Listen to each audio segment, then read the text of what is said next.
Hello बच्चों, dream गोल class में आपका स्वागत है।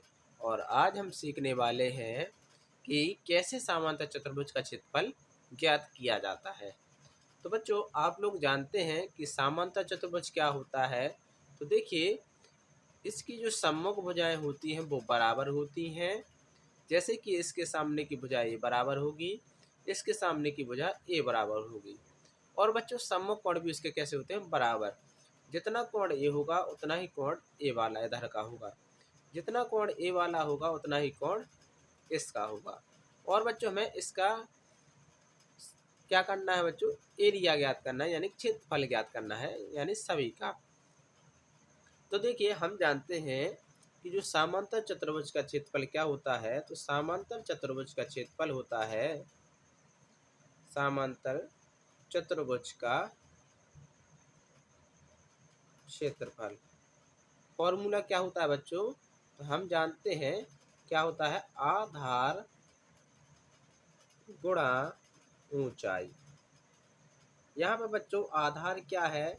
तो आप देख सकते हैं कि जो साइड होती है, जो समांतर चतुर्भुज की साइड होती है, वही हमारा क्या होता है, आधार होता है। तो आधार कितना है? 7 सेंटीमीटर। और बच्चों ऊंचाई क्या है? तो देखिए बच्चों, शीर्ष से डाला गया लंब हमारा शीर्ष लंब कहलाता है।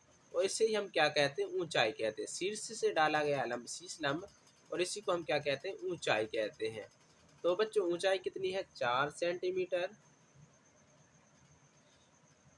तो बच्चों इसका मल्टीप्लाई करेंगे, 7 चौके 28, यानी इसका एरिया कितना निकला, यानी क्षेत्रफल कितना निकला?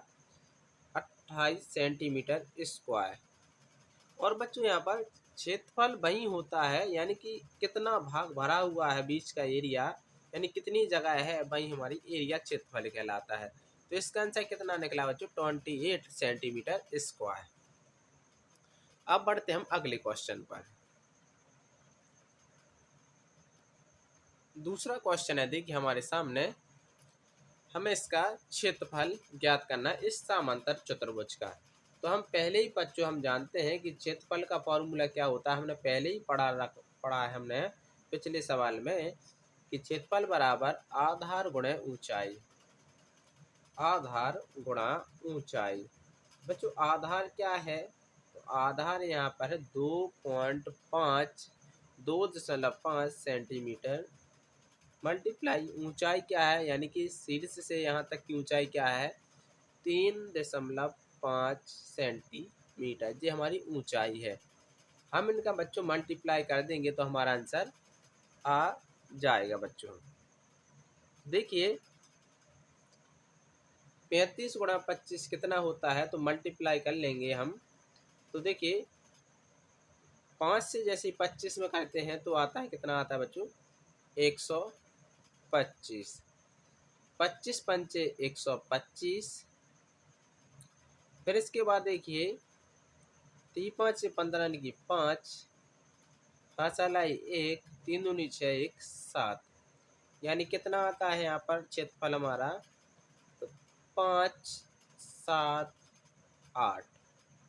और यहाँ पर देखिए 1 और 1 2 अंक के बाद दशमलव है, तो 2 अंक के बाद दशमलव लगा देंगे तो हमारा क्षेत्रफल कितना आया है? 8.75 सेंटीमीटर स्क्वायर हमारा आंसर आ जाएगा बच्चों।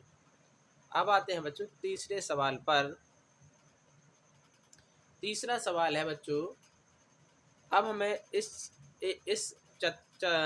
समांतर चतुर्भुज का भी क्षेत्रफल निकालना है। अभी तो हम इसको बेस मान रहे थे, तो अब हम देखिए इसमें हम इसको बेस मानेंगे। तो देखिए क्षेत्रफल का फॉर्मूला क्या होता है? क्षेत्रफल इसका निकालना है तो क्षेत्रफल का फॉर्मूला होता है आधार गुणा ऊंचाई। ठीक है ना बच्चों? आधार गुणा ऊंचाई। इसमें देखिए अभी हम इसको बेस मान रहे थे, तो इसको मान रहे थे हम ऊंचाई। अब देखिए हम किसको बेस मानेंगे? अब हम इसको बेस मान रहे हैं। किसको? इस साइड को बेस मान रहे हैं तो इसके लिए ऊंचाई क्या हो जाएगी, तो इसके लिए ऊंचाई हो जाएगी 4.4 सेंटीमीटर। इसके लिए ऊंचाई क्या हो जाएगी, शीर्ष से डाला गया लंब हमारी ये ऊंचाई हो जाएगी 4.4 सेंटीमीटर। ये हमारी ऊंचाई हो जाएगी। अब हम इनका मल्टीप्लाई कर देंगे तो 2 चौके 8 और 2 चौके 8, यानी कि हमारा आंसर कितना निकलेगा बच्चों, 8.8 सेंटीमीटर स्क्वायर। ये हमारा इस सवाल का आंसर होगा। तो आई होप आपको बच्चों ये समझ में आया होगा कि समांतर चतुर्भुज का क्षेत्रफल हम कैसे निकालते हैं। तो अगर आपको ये वीडियो अच्छी लगी होगी तो प्लीज़ लाइक एंड सब्सक्राइब करना ना भूलें। Thank you.